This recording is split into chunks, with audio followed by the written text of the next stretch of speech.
Buenas tardes, mi nombre es Jair Andrés Santamaestra, soy estudiante de la Corporación Universitaria Minuto de Dios en un Minuto. El día de hoy vamos a trabajar la asignatura de Legislación Laboral, el grupo de trabajo el número 30 del NRC 6649, mis compañeros Lady Tatiana Manco y Tatiana Guerrero. Para el día de hoy nos acompaña Oscar Eduardo Ocampo, él es estudiante de último año de Derecho de la Universidad Libre de Pereira. Vamos a tocar unos temas en cuanto a la norma que rige el contrato de trabajo. Oscar, ¿qué tal? ¿Cómo has estado? Muy bien, gracias, compañero. ¿Y usted cómo va? Muy bien, muy bien. Qué bueno. Oscar, en este conversatorio quiero saber algo de las normas que rigen el contrato de trabajo. Bien, primero que todo, pues muy buenas tardes a ustedes, su grupo de trabajo y los demás estudiantes de la Universidad Uniminuto. Y pues como usted bien lo mencionó, soy estudiante de Derecho de la Universidad del Libre, estoy pues cursando el último año de la carrera. Y pues el tema de Derecho Laboral es un tema apasionante, es un tema muy importante porque pues todos de alguna manera vendemos nuestra fuerza de trabajo para pues obtener algún recurso y así poder subsistir y sobrevivir. En cuanto a cuáles son las normas que reglan un contrato de trabajo, pues entonces podríamos hablar que en Colombia pues existe lo que es el Código Sustantivo de Trabajo y el Código Procesal de Trabajo y de la Seguridad Social. Digamos lo que en este código está pactadas las normas en su gran mayoría, pero nuestra legislación es dinámica y es constitucionalizada. Esto quiere decir que como en primera medida tenemos unas fuentes formales que son propias de cada materia. Entonces, antes de mirar el Código Sustantivo de Trabajo, tenemos que irnos a la Constitución colombiana y allí hay algunos principios que no deben de reñir contra las reglas que están pactadas en los códigos. Me explico. Sí. Entonces nosotros debemos de mirar en primer lugar la Constitución, luego el Código Sustantivo de Trabajo, y cuando no haya ninguna norma aplicable a un caso concreto que esté en el Código Sustantivo de Trabajo, entonces Colombia, digámoslo así, ha pactado unos tratados internacionales, puede ser como uno de la OIT, y allí en esos tratados entonces podemos también basarnos para tomar decisiones. Eso por un lado. Y por el otro, la jurisprudencia colombiana, digamos lo que es una base también muy importante por aquello del precedente judicial.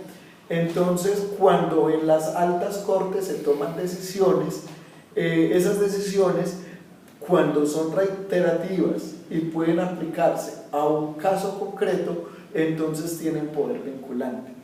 Entonces, digamos lo que todas esas normas sueltas con la jurisprudencia, las normas internacionales, el Código Sustantivo de Trabajo y la Constitución colombiana, entonces todas estas normas las podemos aplicar a las normas que rigen un contrato de trabajo. Qué importante, muy interesante ese tema de la ley. Oscar, ¿qué es el contrato de trabajo entonces? Listo, acá tenemos una particularidad y para esto yo sí me quiero remitir al artículo 22 donde expresamente dice que el contrato de trabajo es aquel por el cual una persona natural se obliga a prestar un servicio personal a otra persona, puede ser natural o jurídica, bajo la continuada dependencia o subordinación de la segunda y mediante remuneración. Segundo, quien preste el servicio se denomina trabajador, quien lo recibe y remunera, patrono, y la remuneración, cualquiera que su forma sea, pues es un salario. ¿Qué es algo acá como de notar? Lo primero es que es un contrato de trabajo cuando una persona natural lo presta a otra. Esto quiere decir que no podemos delegar esa función o ese objeto por el cual fuimos contratados a otra. Esa prestación tiene que ser personal y la persona a quien le prestamos el servicio, entonces esa sí puede ser una persona natural o una persona jurídica. ¿Qué elementos esenciales puede tener ese contrato de trabajo? Listo. Resulta que todo contrato tiene unos elementos. Digámoslo que hay unos elementos que son esenciales, sin los cuales ese contrato, o mejor dicho, si a un contrato de cualquier índole le llegara a faltar un elemento esencial, no es ese contrato, se convierte en otro contrato. Pero como estamos hablando propiamente de un contrato individual de trabajo, entonces esos elementos esenciales son taxativos y son los que están en la norma, no hay otros. ¿Listo? Estos los encontramos en el artículo 23 del mismo Código Sustantivo de Trabajo y tiene como título elementos esenciales. Y dice, primero, para que haya contrato de trabajo, se requiere que concurran estos tres elementos esenciales. Concurrir es que deben de existir los tres. Si de los tres elementos esenciales que ya vamos a explicar falta uno, entonces podríamos decir que no es un contrato de trabajo. Dice, A. La actividad personal del trabajador, es decir, realizada por sí mismo. B. La continuada subordinación o dependencia del trabajador respecto del empleador, que faculta a éste para exigirle el cumplimiento de órdenes en cualquier momento, en cuanto al modo, tiempo o cantidad de trabajo, e imponerle reglamentos, la cual debe mantenerse por todo el tiempo de duración del contrato. Todo ello sin que afecte el honor, la dignidad y los derechos del trabajador, en concordancia con los tratados o convenios internacionales que sobre derechos humanos relativos a la materia obliguen al país. Y C. Un salario como retribución del servicio. Segundo, una vez reunidos los tres elementos de que trata este artículo, se entiende que existe un contrato de trabajo y no deja de serlo por razón del nombre que se le dé ni de otras condiciones o modalidades que se le agreguen. Acá yo quiero hacer énfasis en este numeral segundo, porque algunas personas tratan de disfrazar el contrato de trabajo y lo que le imputan es un contrato de prestación de servicios.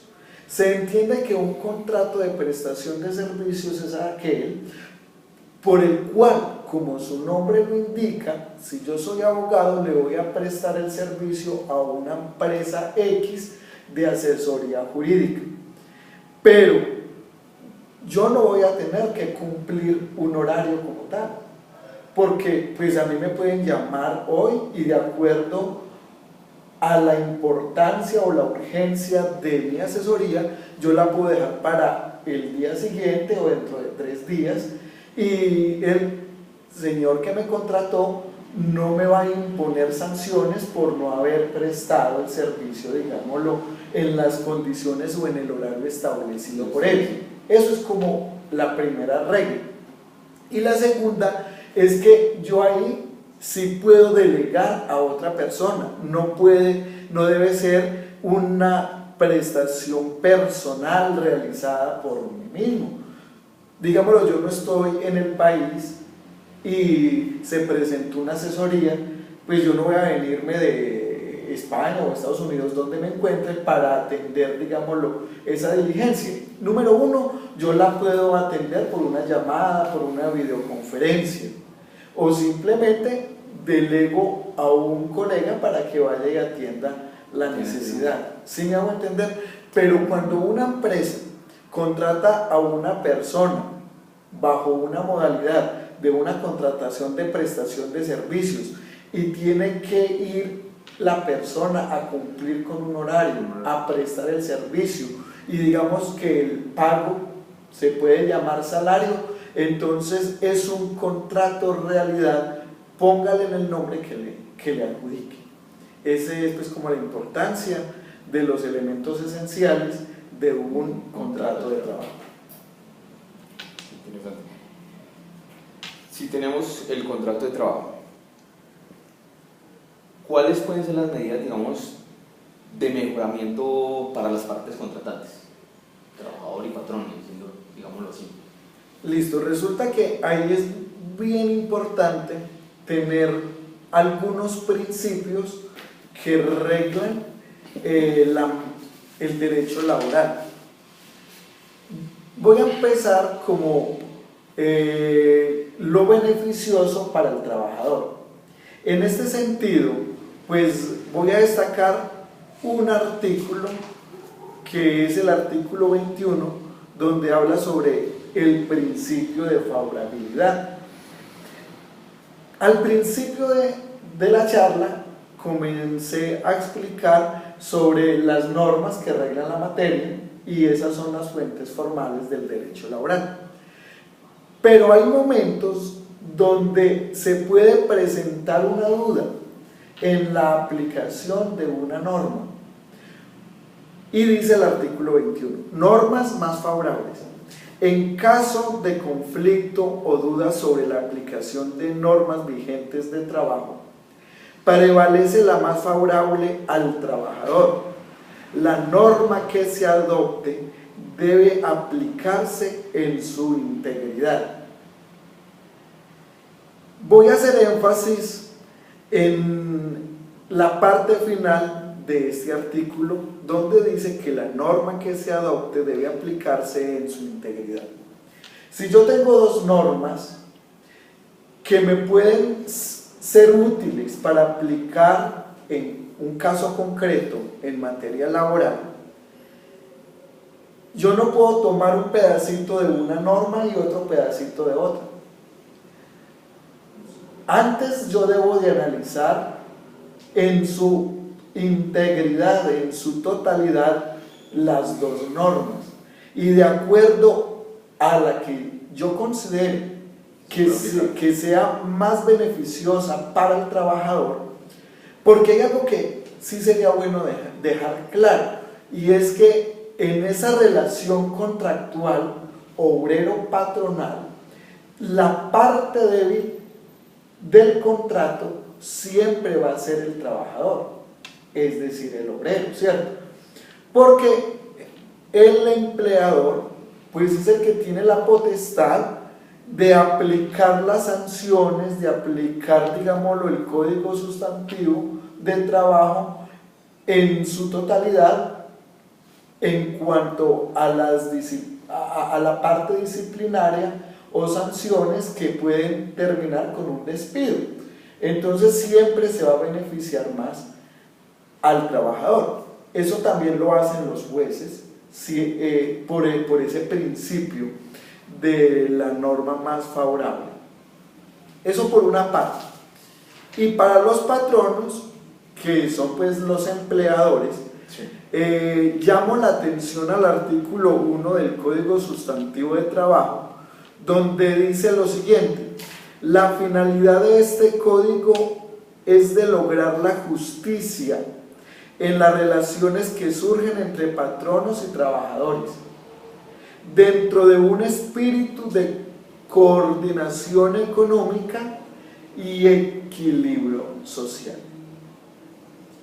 En resumidas cuentas, el Código Sustantivo del Trabajo lo que busca es equiparar esas condiciones obrero-patronal.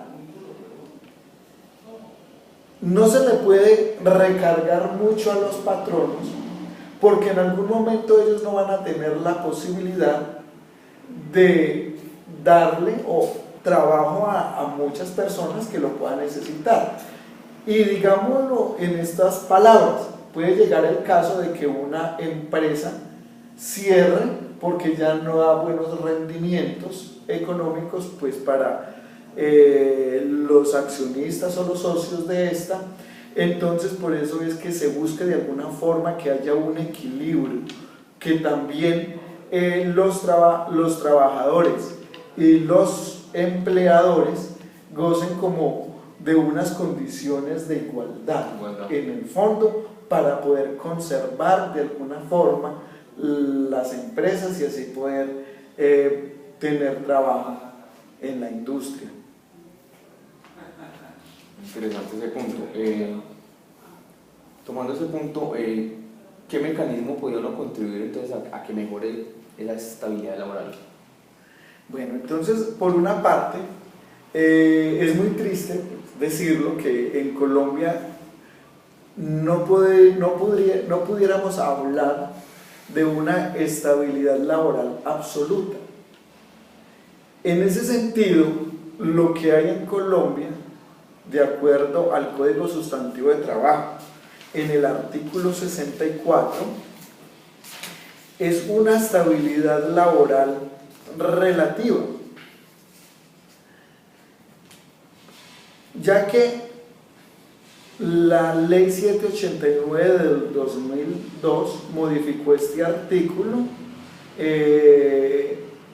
donde dice expresamente sobre la terminación unilateral del contrato de trabajo sin justa causa.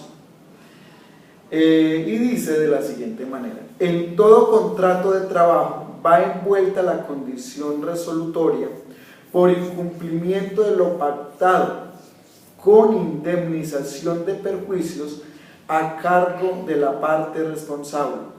Esta indemnización comprende el lucro cesante y el daño emergente.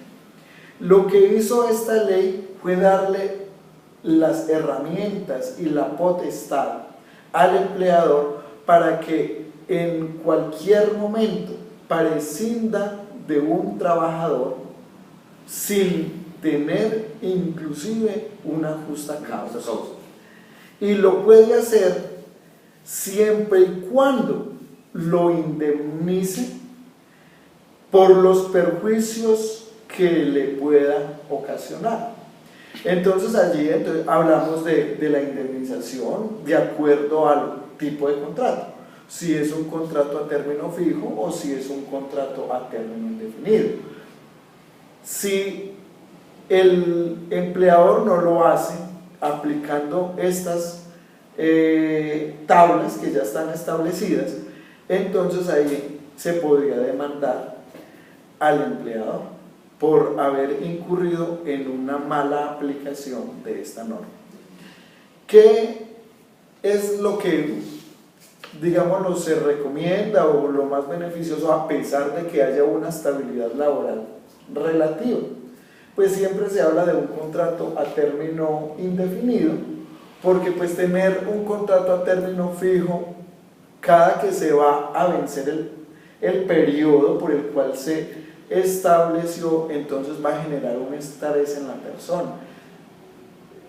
Es decir, si yo tuviera contrato a término fijo al 31 de diciembre de 2019, entonces yo aquí estaría ya haciendo cuentas de que solamente voy a tener contrato otros 2 mesecitos,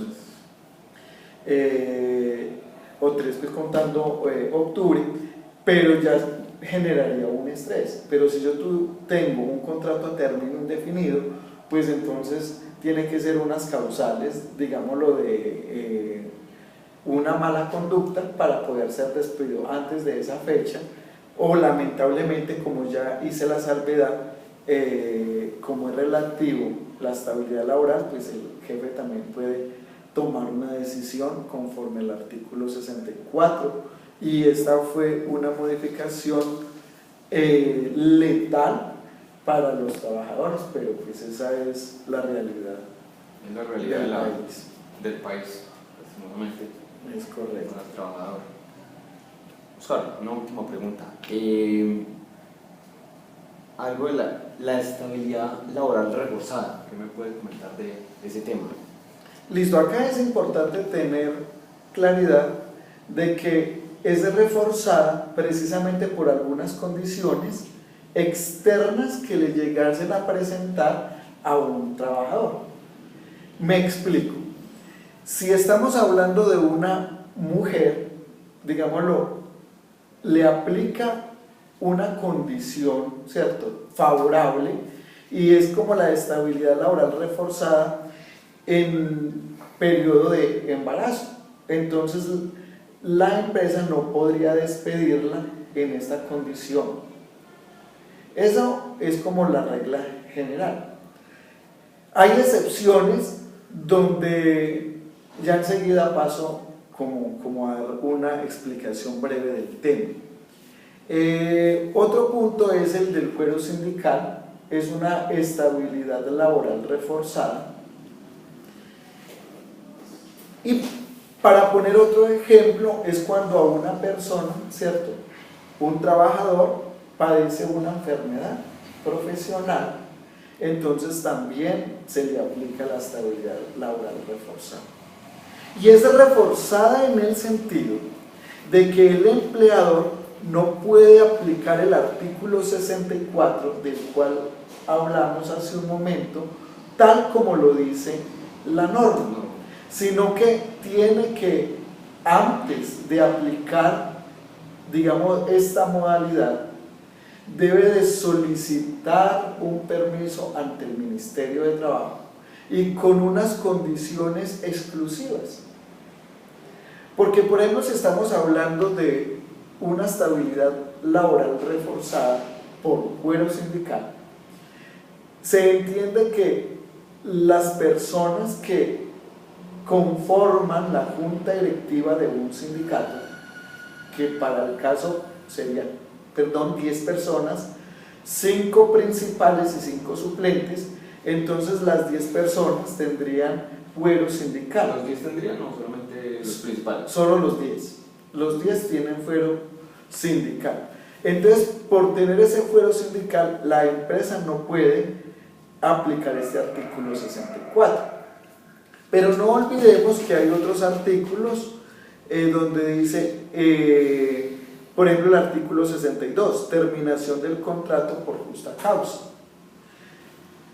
A pesar de que se concrete alguna de las justas causas que aparecen en este artículo, que son por parte del trabajador, aparecen 6 causales, y que el patrón tenga certeza de que el trabajador incurrió en una falta. Por ejemplo, en la primera, estoy ubicado en este momento en el artículo 62, terminación del contrato por justa causa, literal B, por parte del trabajador, numeral 1, el haber sufrido engaño por parte del patrono respecto a las condiciones de trabajo. Es decir, le presentó un documento falso, un certificado de estudio que no corresponde a la realidad. Entonces, digamos lo que esta es una causal objetiva por el cual se puede dar por terminado el contrato. Sin embargo, por esa persona tener estabilidad laboral reforzada, como es la de tener un fuero sindical, primero el patrón debe de iniciar un proceso para levantarle el fuero. No lo puede aplicar tal cual, tiene que hacer un procedimiento. Entonces consiste la estabilidad laboral reforzada en que pone una limitación al momento de el patrón querer tomar una acción de despedir una persona que por su condición de salud, como ya lo habíamos mencionado antes, o por pertenecer a un cuerpo colegiado de una junta directiva, entonces de un sindicato, le es merecedor de unas condiciones especiales. En eso consiste básicamente la estabilidad laboral reforzada. Bueno, es muy importante todo lo que nos pudo aportar el día de hoy, más que en una entrevista, ese conversatorio que queríamos tener con el compañero. Y no siendo más, pues agradecerle por su tiempo, por Con sus mucho gusto, conocimientos. estamos para servirles. El día donde queríamos tomar este punto en legislación laboral acerca del contrato de trabajo. No siendo más, Oscar, le agradezco mucho. Que esté muy bien, compañeros. Mucha suerte.